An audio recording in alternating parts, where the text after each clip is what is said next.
Hi everyone, Pam Gregory, astrologer. I'm going to be speaking to you today about the first half of November and the full moon that we have coming up in Taurus on the 12th. Now, we're still going to be feeling the intensity that we had at the end of October because we still have Mars square to Pluto, and that becomes exact on the 5th. It's a very strong energy. It's about power play and leaders asserting themselves in the world, and might makes right. So it's very powerful. It's terrific actually for setting goals and achieving them, but it is enormously dynamic and focused energy. Added to that intensity, we still have the Sun and Mercury in Scorpio, and that can make us think and feel very deeply about things. And we also have this kind of momentum, this gathering momentum of Jupiter, Saturn and Pluto moving direct and moving quickly. And even Venus and Mars are moving quickly. So we have this feeling of events happening very rapidly, not always in a straight line. There can be switchbacks and hairpin bends along the way, particularly with legal Jupiter in Sagittarius, or constitutional affairs, Saturn in Capricorn. We're seeing those in various countries. And certain legal issues may come to a head, but that's going to be more in the second half of November, when Jupiter is moving through the late degrees of Sagittarius before it starts to move into Capricorn in December. So a feeling of intensity, a feeling of dynamism, and a feeling of rapid movement, even if it isn't always in a straight line forwards. We also have, as well as Mars becoming exactly square to Pluto on the 5th at 21 of Libra Capricorn, we also have on the 2nd the moon coming into a tight square with Mars and being conjunct Pluto as well. Pluto's at 21 of Capricorn. So whenever we get a combination of the moon and Mars and Pluto, we can get this intense and angry series of feelings. It's impulsive. Remember, right through this first half of November, there's quite a kind of a potentially angry impulse because Mars is very strong in various aspects. So be mindful of that. If you feel aggression coming from other people, just step back, take a breath, think before you speak or act. If you feel the impulse coming up in yourself, equally do the same. So be mindful of that quick, almost too quick impulse, particularly through this first half of November, because it can propel us into things that it's best that we sometimes don't do and then we'd regret later. So 2nd of November is a strong day, 5th of November is a strong day, and with that Mars square Pluto aspect exact on the 5th, we could see some important events happening that could act as another piece of the jigsaw, another piece of the setup as we move towards January 2020. One of the earlier parts of the setup that I write about in my newsletter was the Sun coming to the Saturn-Pluto midpoint on the 9th, 10th of October. Then on the 11th of November, we have quite an unusual event. This only happens 13 times a century, but Mercury is transiting the face of the Sun at 18 degrees 55 of Scorpio. As I say, it's quite a rare aspect, and it will look almost like an annular eclipse where you get a ring of the Sun's light around the planet that's transiting it. In this case, it's Mercury. So it's completely visible in South America or down the east coast of the US. And after sunset, it will be visible in Europe, Africa, Western Asia, and New Zealand. So all the same rules apply about looking after your eyesight and wearing special glasses, but it's quite a special event. And because Mercury is about information, often when this happens, we can get very important information for us globally, or even we can get downloads individually. So be very aware of that because, of course, 1111, it's happening on the 11th of November, 11 is a master number in numerology. So where you get 1111 paired, it's often the universe, apparently in numerology, it's believed that the universe is saying, be aware, be awake, be conscious to what's coming in for you. Then the next day, the 12th of November, we have the full moon in Taurus. It's happening at 5:34 a.m. Pacific and 1:34 p.m. UK time. Now, as always, with a full moon, it's the cycle, it's the completion of the moon cycle. So see where this is happening at 19 degrees and 50 minutes of Taurus. So see where that's falling in your chart. Is there a closure, a completion, a culmination happening for you in that area of life? And if you don't know what I'm talking about, that area of life, you can download a free birth chart from my website, and then you go to this link above, that will take you to my store. You can get a 2-part video series that will explain what that means for you. And I can't tell you what it means because everyone's chart is individual, but you can use those videos for every update I ever do. So if you have a what does it mean for me question, that's where you go, because I filmed them for precisely that purpose. So see where 19 degrees, 50 minutes of Taurus falls in your chart. It can also, as always with full moons, reveal something that you are unaware of, reveal some secrets that then alters your course of action going forward. So it could work in that way for you. But very often a full moon is when we get the fruits of our labour. And that seems perfect for Taurus, because I think of Taurus, I always say this, but I think of Taurus as being the Empress in the tarot. The moon is exalted in Taurus. It's a beautiful position. It's about fertility, fecundity, abundance. This is kind of harvest festival time in the Northern Hemisphere, about nature providing all that we need to feed us. Taurus is very connected to our food supply, our agriculture, also our basic survival needs with food. And so very often it can bring the fruits of your labour in for you. And it's a very creative full moon as well. It's connected to beauty in nature. It's ruled by Venus, so colour and beauty of nature we can really appreciate even more at this time.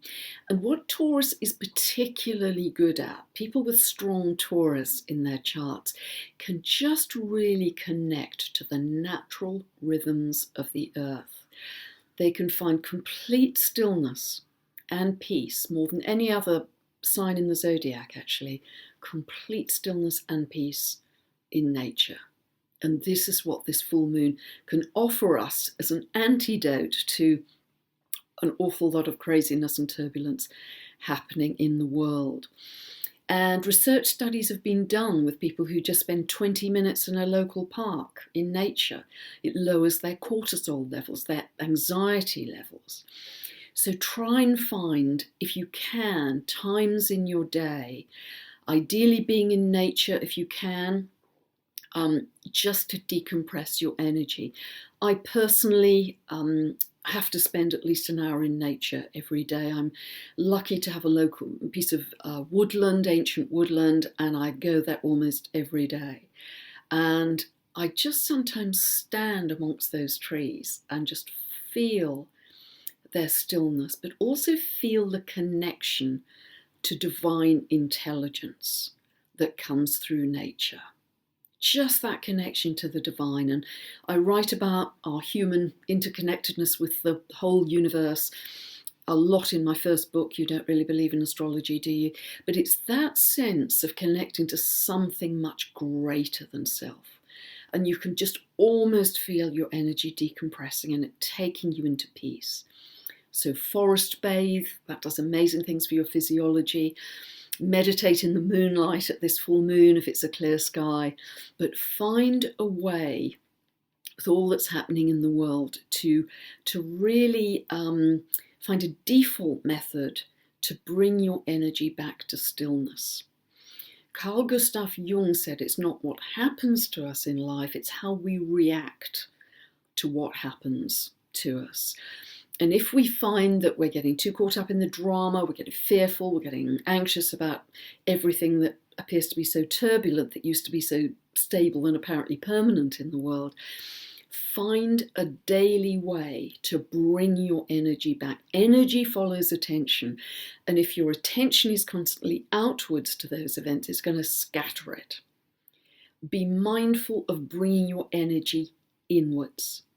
So whether you candle gaze, whether you have a strong breathwork practice, a yoga practice, a breathing in and out through your heart, whether you listen to sacred music, whatever it is, it has to be a means, just a kind of very rapid way of you falling backwards like butter melting into the sun, in the sun, to that state of peace and stillness that is actually very connected to of the full moon in Taurus. So really feel that, because we've got some other beautiful aspects at this full moon that enable that kind of tuning in ability to divine intelligence. We've got the moon sextile Neptune in Pisces, that's very much connected to altered states. We've got Mercury trine to Neptune in Pisces, so these are very much connected to that tuning in, that merging ability, but also our imagination and our inspirations. It's a super creative full moon here. We also have at this full moon, we continue the dynamic aspects, as I say. We've got Mars square to Pluto, which helps setting goals and being very focused in achieving them. And yes, of course, we've got that ongoing Eris, goddess of discord, square to Pluto as well. And that is really connected to a lot of... Eris is where people feel not heard or disregarded or slighted or pushed away by the powers that be. And so they take to the streets. It's very similar to Uranus in that way. So in many parts of the world, whether it's Barcelona, Ecuador, Chile, Hong Kong, Lebanon, UK, people are feeling they need to take to the streets to be heard by their governments.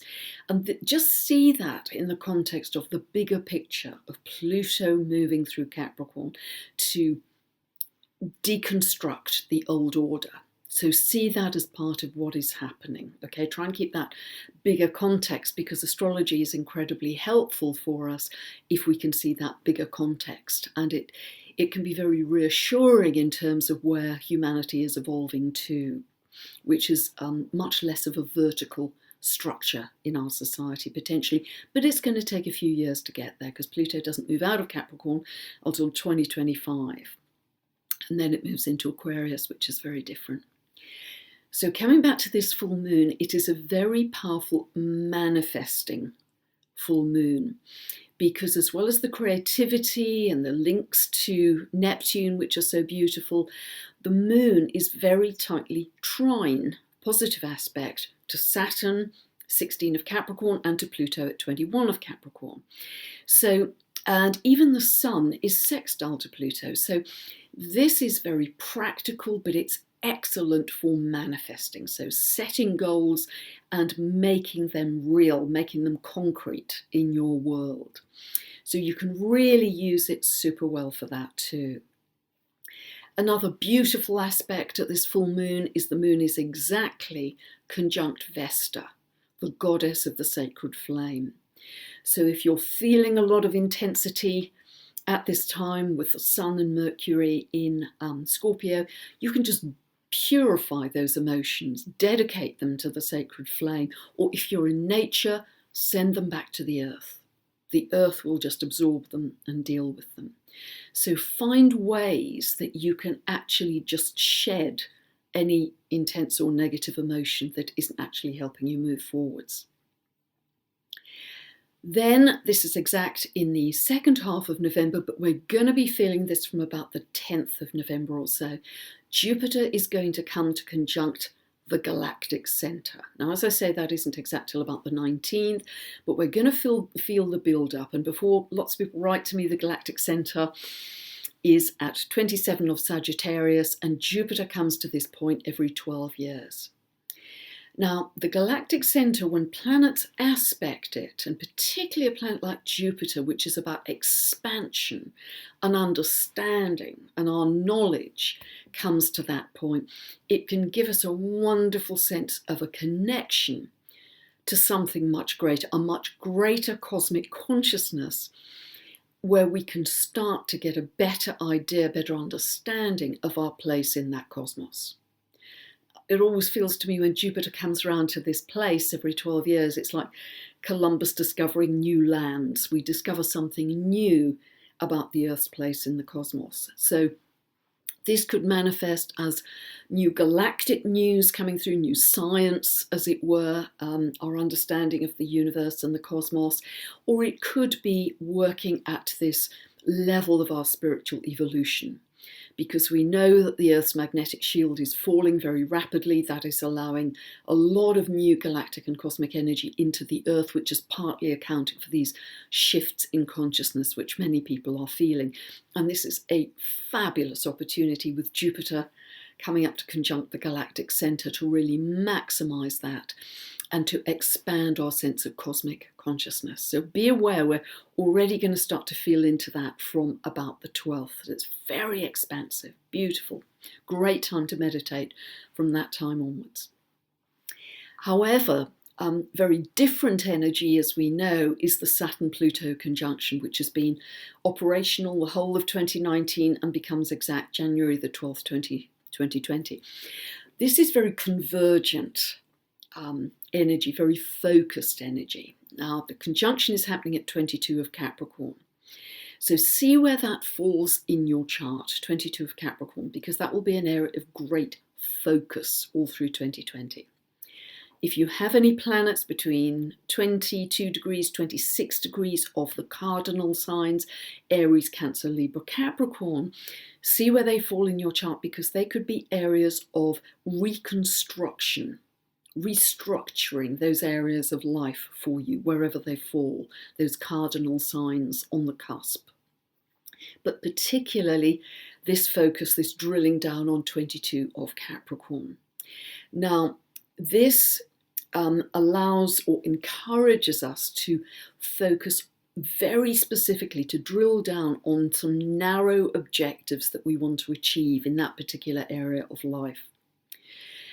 It demands patience, discipline, hard work, working for the long term, and Pluto works particularly well where it is expressed altruistically, well, where whatever your work and efforts are about, they're not just about you making a living, they are about you making a difference, helping people in the world in some way. That's when Pluto really comes into its own. Now, if you've worked very hard in your life, long term, in a disciplined way, this conjunction can really bring rewards. I'm dealing with many clients at the moment. They've got this in their second house of income. They're having their highest income ever. They've got it in their 10th house of career. They're achieving the highest prominence and influence in their career that they ever have. And again, they've operated altruistically and benefited others.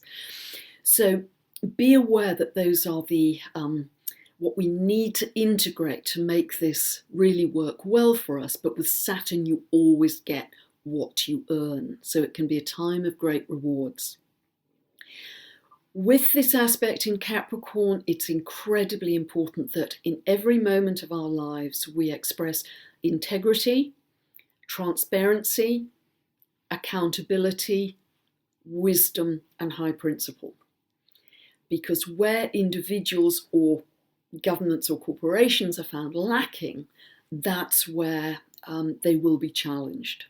But if we can stick and be true blue and walk our talk with integrity, high principle, transparency, and accountability, then this conjunction, certainly in our personal lives, can really be very productive and rewarding for us. So through all these turbulent times that the world is going through at the moment, and various countries are being hit to different degrees. I live in England, it's a Capricorn country, so we're getting a lot of this Saturn-Pluto conjunction in our politics and society right now. Remember that energy follows attention. So as I said earlier, if your energy goes outwards, you're going to be scattered. Part of the Capricorn, sign of Capricorn, is about mastery.